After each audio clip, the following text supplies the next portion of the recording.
pagi, salam. Perkenalkan, nama saya adalah Sondang Tobilogi Suara, mahasiswa PPG dalam jabatan kategori 1 tahun 2022, LPTK Universitas Negeri Medan, Sumatera Utara. Pada hari ini, saya akan melaksanakan praktek lapangan saya di sekolah SMA Negeri 1 Selepan, Kabupaten Langkat, tempat saya bekerja. Ini adalah kartu ujian saya untuk mengikuti praktek lapangan. Kemudian ini adalah kartu pengenal saya. Saya melaksanakan praktek lapangan saya ini pada hari Rabu tanggal 5 Oktober tahun 2022. Selamat menyaksikan. Terima kasih. Salam.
Doa terlebih dahulu. Doa dimulai.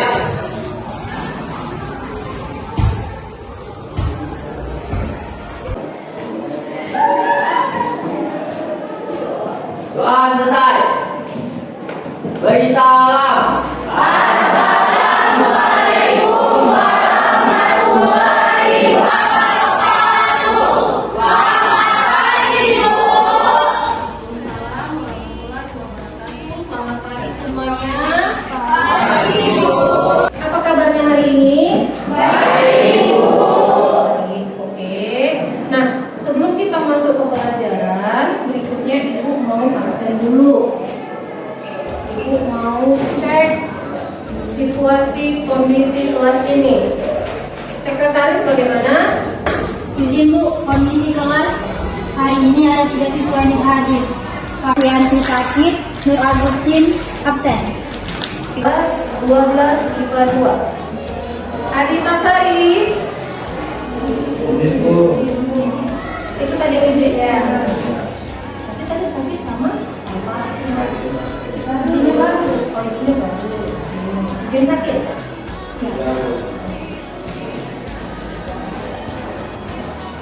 Alvia, Andrea, Bagas, Bagus, Dea Ruhama Baina Nasution, Dia Ruhama Baina Nasution, Elsa Priani, Fadibika,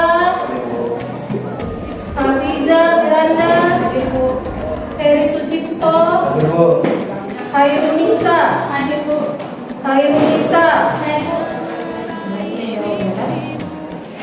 Sri Andini, Sri Sempana, Sri Suryani, Satria.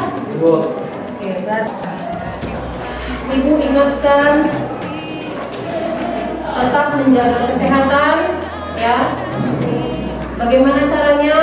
Sarapan pagi, tidur istirahat yang cukup, jangan begadang ya. Apalagi yang laki-laki, jangan begadang gara-gara main game. Oke, baik. Nah, sekarang Kita kemarin belajar mengenai teks editorial, oke kan? Nah, teks editorial. Siapa yang masih ingat apa sih itu teks editorial? Siapa? Oke, baik. Editorial adalah teks yang ada di media massa cetak seperti koran, majalah, atau media. Oke, baiklah. Terima kasih, Dea. Nah, adalah tulisan yang ada di semua media massa, contohnya koran, ya itu dia. Dalam pelajaran kita teks editorial ada yang disebut dengan struktur teks Editorial. Iya, apa itu struktur teks editorial? Editorial ada 3 bagian, yaitu pengenalan isu, penyampaian pendapat dan atau argumentasi, dan penegasan. Mantap, bagus. Argumen. Jadi di dalam berita itu ada yang disebut dengan argumentasi. Ya, argumentasi. Yang ketiga, Penegasan. iya, penegasan. Jadi penegasan ulang dari si awal tadi. Jadi di awal dibuka, kemudian ada argumentasinya, kemudian ditegaskan ulang lagi di bawahnya. Nah, itu dia. Kemudian, setelah struktur ada yang disebut dengan kaidah. Iya, kaidah bahasa. Kaidah bahasa ada bentuk kaidah bahasa. Oke, Pak Bibi. Kaidah terbagi 4 cirinya, yaitu menggunakan kata yang tertulis, kedua menggunakan kata-kata pengganti, kata-kata populer sehingga mudah untuk khalayak mengerti. Yang ketiga menggunakan kata-kata pengganti bentuk yang menuju pada suatu waktu, kalimat, peristiwa atau menjadi fokus ulasan. Yang keempat, banyaknya penggunaan konjungsi kausalitas seperti sebab, oleh karena itu, dan karena. ini dia. Jadi pelajaran kita hari ini adalah mengenai 2 hal tersebut, ya. Jadi sebelum kita masuk, silakan kalian dengarkan media pembelajaran kita hari ini.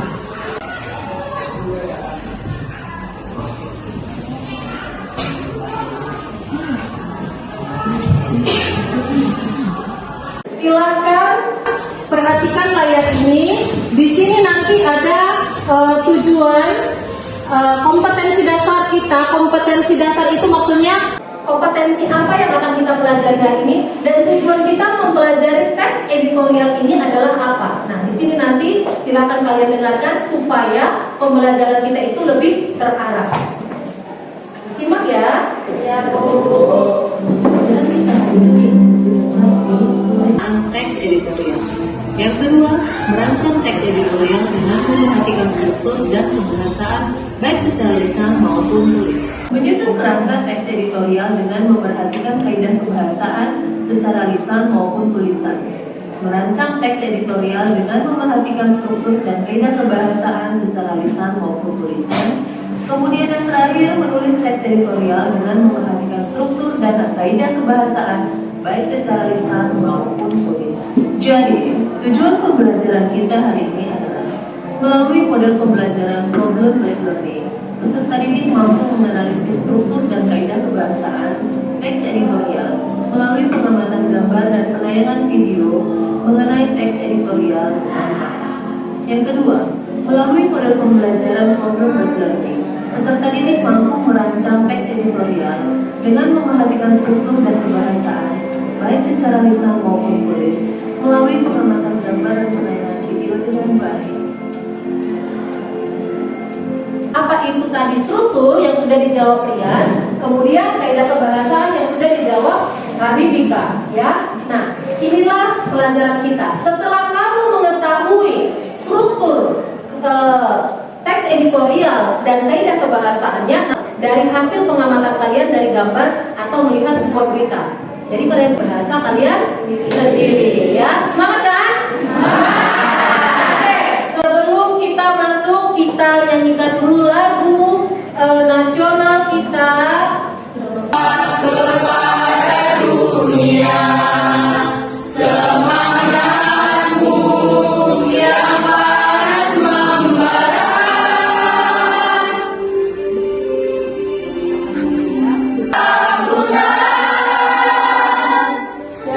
Aku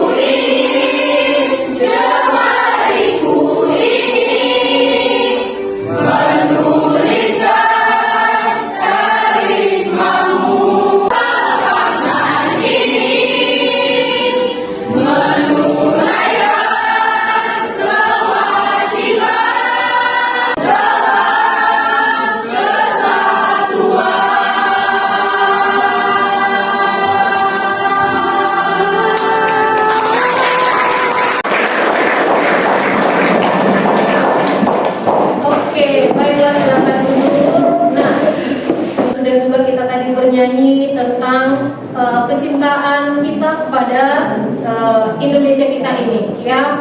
Walaupun Indonesia sekarang sedang berduka, ya.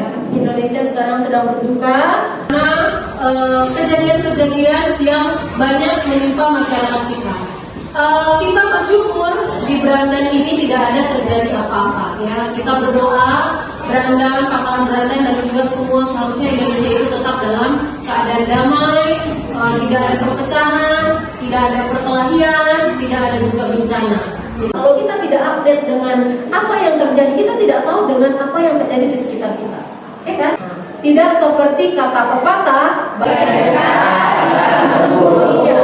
tidak mau seperti itu kan? Kamu mau? Tidak. Iya. Lisa, terbit di tanggal berapa nih? 5 Oktober 2022. Iya. Kita masih bisa membaca Quran. Padahal pada kenyataannya kalian mungkin ada yang sama sekali tidak pernah membaca Quran. Jadi ada selalu berita yang tetap update dan itu ada juga di koran. Jadi jangan kamu bilang mana ada lagi koran sekarang ya. Ada, masih ada. Ini buktinya. Puan Maharani ini siapa? Ya itu yang apa ini? Ketua DPR. DPR apa? DPR PDIP. Ibu Puan Maharani ini adalah Ketua DPR RI Republik Indonesia. Itu dia. Berita nggak itu? Berita. Nah itu dia. Inilah dia koran. Biar kalian tahu, kamu pernah lihat koran. Oke, baik. Setelah kalian melihat dan mengamati gambar sebelumnya dan telah selesai memberikan pendapat, silakan amati penayangan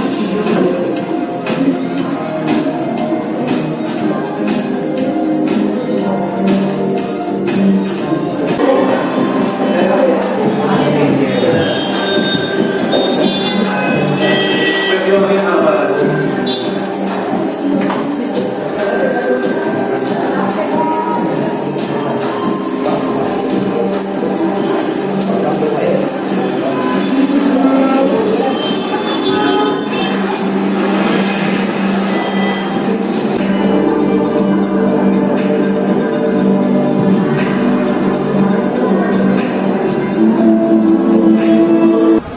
Nah,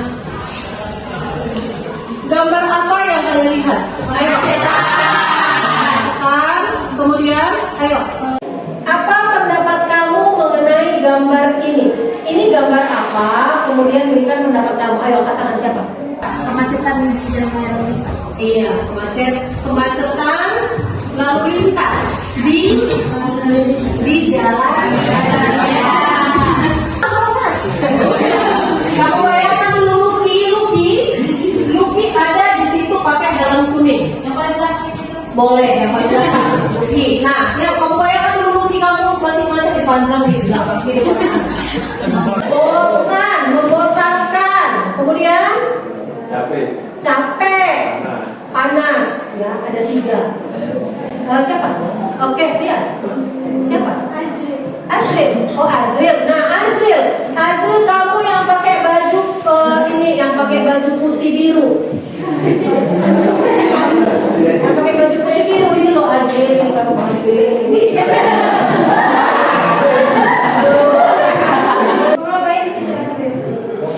Oh ya, Azril akan pergi keluar kota. Dan ternyata Azril terjebak macet. Apa yang kamu rasakan? Emosi, Bu. Emosi. Kemudian Bulan 1 atap harus berangkat jam pagi agar tidak telat ke sekolah. Mencapai 7 km. Kita terkendung sebagian siswa yang ditemui di sekolah dasar negeri 109 di Cirebon juga melakukan hal yang sama. apa yang kalian lihat? Yang sedang tidak baik-baik saja untuk melewati siswa-siswa, Bu. Iya. Terus ya Heri. Terima kasih Heri. Ya, sama-sama, Bu.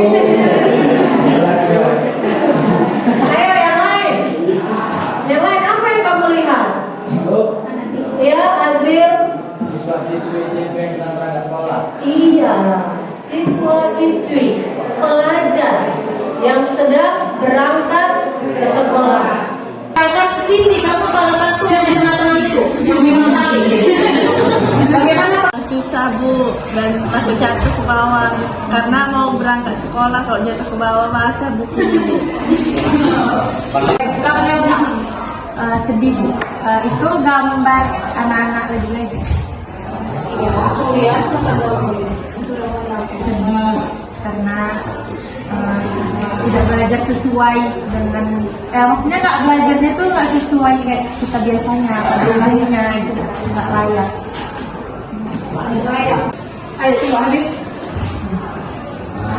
Akses jalan menuju sana sulit Bu.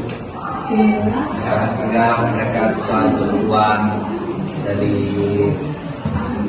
tempat kediaman mereka. Khusus sekolahnya kurang fasilitas kayak tank kota ini. ada yang mau menambahkan? Nadia? Fasilitas yang kurang memadai sehingga mereka belajarnya agak kurang gitu Bu, seadanya. Iya, itu dia.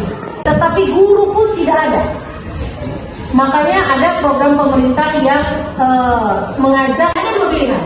Dia tidak sekolah, menjaga adiknya di rumah, atau dia bawa adiknya ke sekolah dan dia bisa bersekolah. Itu dia. Untuk diri kalian sendiri, mau jadi apa nanti? Mau kemana nanti?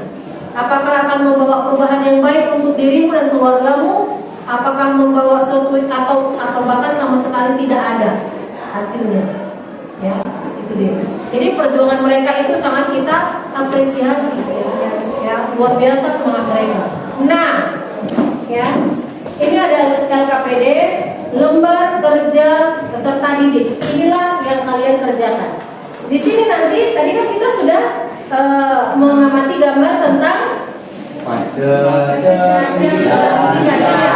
Nah, kelompok 1, 2, dan 3 membahas atau menganalisis tentang kemacetan.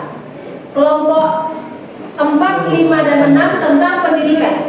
Nah, silakan analisis struktur dan kaidah kebahasaan.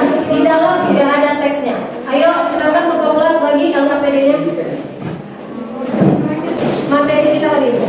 Baiklah, sekarang kita masuk ke pelajaran inti. Pengertian teks editorial adalah artikel utama yang ditulis oleh redaktur koran yang merupakan pandangan redaksi terhadap suatu peristiwa atau berita aktual sudah menjadi sorotan, fenomenal, dan kontroversial, menimbulkan perbedaan pendapat. Teks editorial disebut juga tajuk rencana. Kita masuk ke struktur teks editorial. Yang pertama, pengenalan isu atau tesis. Pengenalan isu merupakan bagian pendahuluan teks editorial. Fungsinya adalah mengenalkan isu atau permasalahan yang akan dibahas dalam bagian berikutnya. Pada bagian pengenalan isu disajikan peristiwa persoalan aktual, fenomenal, dan kontroversial. Yang kedua, penyampaian pendapat atau argumentasi. Bagian ini merupakan pembahasan yang berisi tanggapan redaksi terhadap isu yang sudah diperkenalkan sebelumnya. Yang ketiga, penegasan ulang pendapat atau reiteration. Penegasan dalam teks editorial berupa simpulan, saran, atau rekomendasi. Di dalamnya juga terselip harapan redaksi kepada pihak terkait dalam menghadapi atau mengatasi persoalan yang terjadi dalam isu tersebut. Nah, itulah struktur dari teks editorial. Sekarang kita masuk ke kaidah kebahasaan teks editorial. Yaitu yang pertama, penggunaan kalimat retoris. Kalimat retoris adalah kalimat pertanyaan yang tidak ditujukan untuk mendapat jawabannya. Dua, menggunakan kata-kata populer sehingga mudah bagi khalayak untuk mencernanya. Tujuannya agar pembaca tetap merasa rileks meskipun membaca masalah yang serius dipenuhi dengan tanggapan yang kritis. Tiga, menggunakan kata ganti penunjuk yang merujuk pada waktu, tempat, peristiwa, atau hal lainnya yang menjadi fokus ulasan.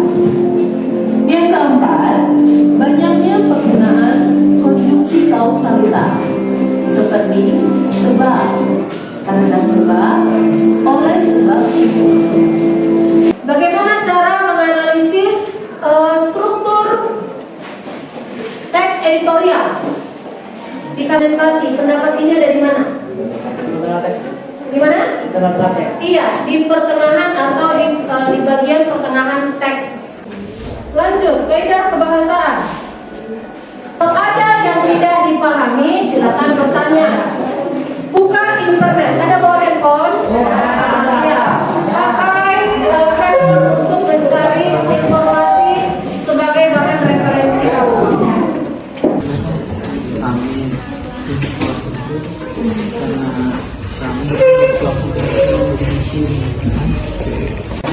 Cara mengatasinya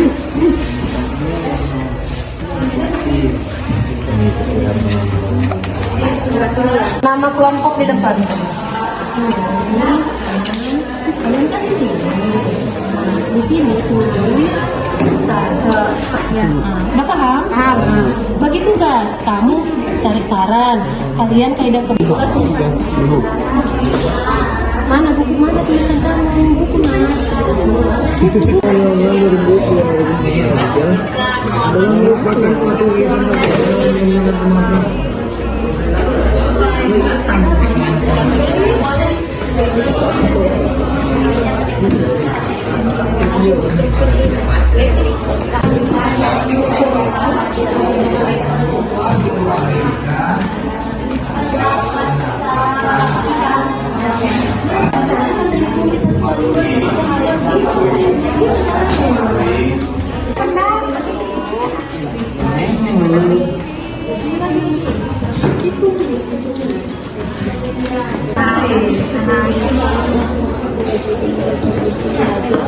supaya para pelajar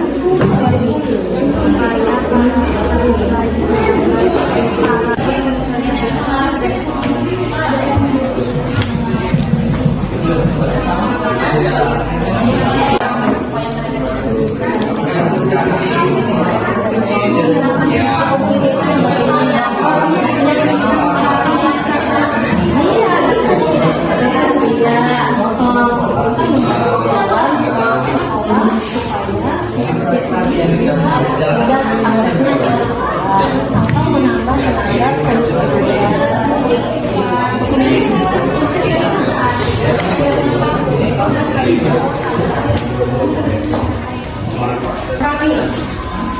untuk teks editorial yang kami analisis adalah Untuk kami mengenai teks editorial tentang kemacetan adalah saran untuk masyarakat, budayakan carpooling, berangkat lebih awal. Saran untuk pemerintah, sebaiknya untuk mengurangi kemacetan terutama di kota besar, maka pemerintah bisa menerapkan bahwa di pusat kota diberlakukan untuk mengendarai sepeda pancal. Hal ini dapat mengurangi kemacetan di kota besar. Atau pemerintah menaikkan pajak kendaraan agar para pembeli berpikir dua kali ketika membelinya. Saran untuk kepolisian, berlakukan sistem satu arah dengan menerapkan buka tutup untuk ruas jalan protokol dan ruas jalan masuk dan keluar kota. Lakukan penegakan hukum secara konsisten untuk melancarkan ruang gerak lalu lintas.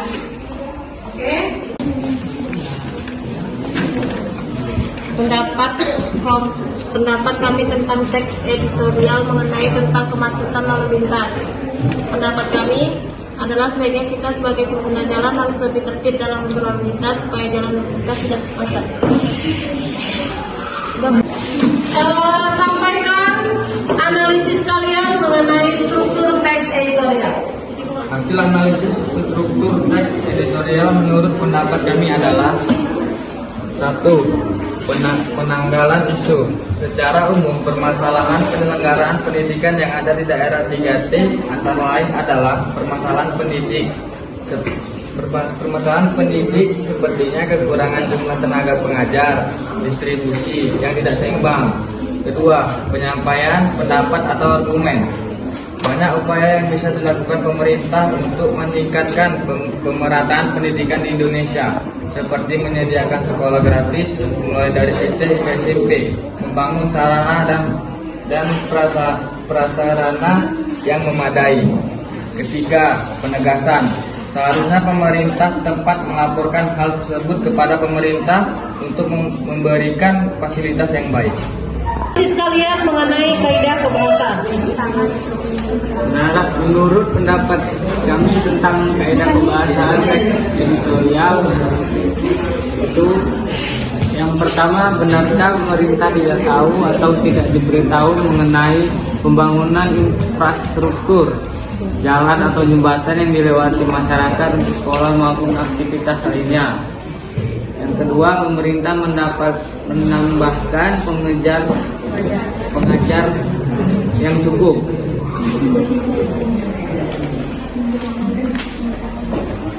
Yang ketiga, untuk pergi ke sekolah mereka harus melewati jalanan rusak, berjalan di samping tebing jurang, menyeberangi sungai dengan arus yang deras, serta melewati pembukitan yang memakan waktu lama untuk bisa sampai di sekolah. Anak-anak sekalian, tujuan dari pembelajaran kita adalah kamu mampu menulis teks editorial dengan memerhatikan struktur dan kaidah kebahasaan baik secara lisan maupun tulisan. Nah, bagaimana menulis teks editorial yang benar? Perhatikan tahap-tahapnya. Yang pertama, bacalah 2-3 teks editorial dari sumber media massa yang berbeda. Ini adalah sebagai datalah isu-isu utamanya dan rumuskan menjadi pernyataan umum. Tahap yang ketiga, telusuri data-data pendukung atas pernyataan umum yang sudah kamu buat. Misalnya dari buku, majalah, badan pusat statistik, atau artikel jurnal. Yang keempat, buatlah perincian data tersebut dan analisis menjadi sebuah argumen. Yang kelima, argumen-argumen yang kamu buat secara terperinci ditafsirkan menjadi sebuah pendapat, baik berupa kritik, penilaian, maupun harapan. Yang keenam, buatlah saran atau rekomendasi untuk memberikan solusi atau isu-isu yang berkembang. Yang terakhir, kemaslah hasilnya dalam satu tulisan teks editorial dengan panjang tulisan 8-10 paragraf, dengan masing-masing paragraf antara 2-3 kalimat. Semangat, selamat bekerja! Tulislah sebuah teks editorial dengan memerhatikan struktur dan kaidah kebahasaannya. Baiklah, saya berikan waktu supaya untuk kalian mengerjakan. Silakan, ayo. Assalamualaikum warahmatullahi wabarakatuh. Itu kasus perselingkuhan. Tidak asing lagi ketika kita mendengarkan kata perselingkuhan. Perselingkuhan adalah tindakan atau aktivitas yang tidak jujur dan menyeleweng terhadap pasangannya. Dan sebuah kata yang cukup familiar di telinga kita, kata yang terkesan sederhana namun pengaruhnya entertainment tanah air. Kehidupan pernikahan memang selalu dapat berjalan mulus, hambatan dan rintangan seringkali menghiasi rumah tangga. Salah satu adalah hadir orang ketiga dalam sebuah. Jadi hasil analisis kami mengenai teks editorial ini adalah: 1. Pengenalan isu. Kabar perselingkuhan tentang Reza Arab mulai tercium publik setelah istrinya mengunggah cuitan mengenai rumah tangganya pada tanggal 12 September 2022 lalu. Terus, penegasan pendapat. Masalah-masalah dalam suatu hubungan memang beragam, namun masalah tersebut tidak bisa dianggap remeh. Jika terus dibiarkan dan hubungan tidak pernah dievaluasi, hubungan bisa berakhir atau menjadi tidak sehat. Pasangan akan saling kehilangan kepercayaan karena salah satu pihak dirugikan. Kebahasaan dari teks yang kami tulis adalah, yang kedua adalah kata-kata yang populer, yaitu sungguh perselingkuhan itu merupakan yang tidak bijak dan tidak logis. Apa yang harus kita lakukan untuk mencegah hal demikian? Yang namanya orang ketiga ataupun berbanyak bersikap jujur kepada pasangan, saling percaya. berpasangan. Tentang kasus analisis teks editorial. Assalamualaikum warahmatullahi wabarakatuh. Assalamualaikum warahmatullahi wabarakatuh. Di sini kami akan menganalisis teks editorial tentang kasus kerusuhan Arema vs PS Persebaya. Ratusan nyawa melayang dalam tragedi usai pertandingan tersebut. Kabar terbaru update jumlah korban meninggal dunia akibat kerusuhan yang terjadi di Stadion Kanjuruhan hingga Minggu. Tuturnya pertama tesis, yaitu dunia sepak bola tanah air sedang berduka. Ratusan nyawa melayang dalam tragedi usai pertandingan Arema versus PS Persebaya. Kedua, argumentasi.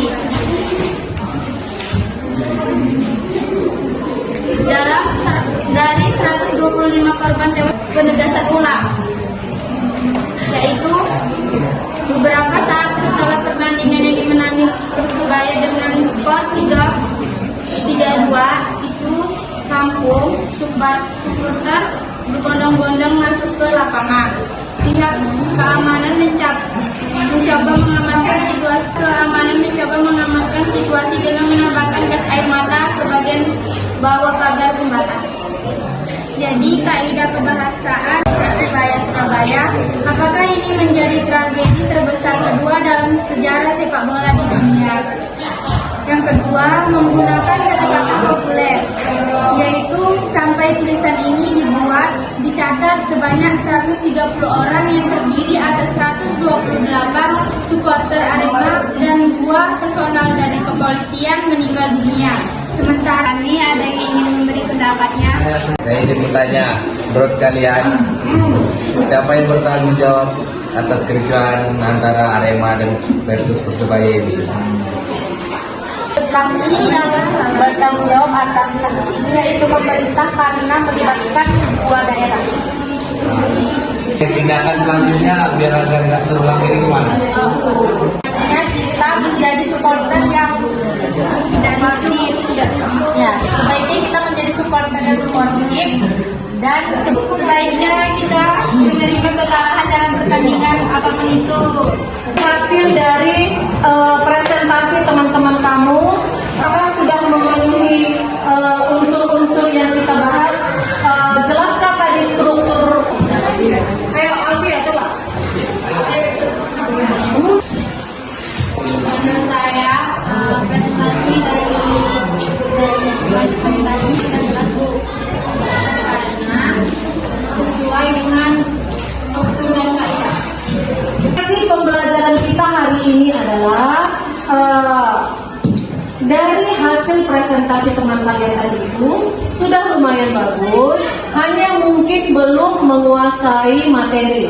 Jadi terima kasih karena kalian sudah bisa menulis teks editorial yang sederhana, walaupun mungkin waktu kita sangat sedikit ya. Tadi itu bagus mengenai perselingkuhan. Walaupun sebenarnya mungkin masalah perselingkuhan mungkin belum bisa untuk kita bahas lebih dalam lagi ya, karena kalian kan masih sekolah. Nah, jadi kalau kita masih sekolah, masalah-masalah perselingkuhan itu masih jauh dari kehidupan kita dan mudah-mudahan tidak pernah mengalaminya. Ya, tapi tidak untuk ditiru. Nah, untuk yang kedua tadi materinya mengenai tragedi Kanjuruhan, ya bagus. Tragedi yang terjadi di Kanjuruhan itu sangat menyisakan duka yang dalam terhadap keluarga. Ya, dan kesimpulannya sudah dapat. Kemudian kaidah kebahasaannya juga, kalimat-kalimat retorisnya ada. Kemudian kata-kata populernya juga kalian dapat. Jadi pembelajaran kita hari ini sudah bagus. Kalian bisa lebih baik lagi muara. Nah, supaya karena kita sudah ada di penghujung pembelajaran, silakan kembali ke tempat masing-masing, angkat kursimu.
Pembelajaran kita hari ini, jadi untuk bab 3 mengenai teks editorial kita sudah selesai. Untuk pertemuan selanjutnya kita masuk ke bab 4. Nanti silakan kalian baca-baca supaya nanti lebih paham ketika pembelajaran dimulai. Oke, baiklah, terima kasih.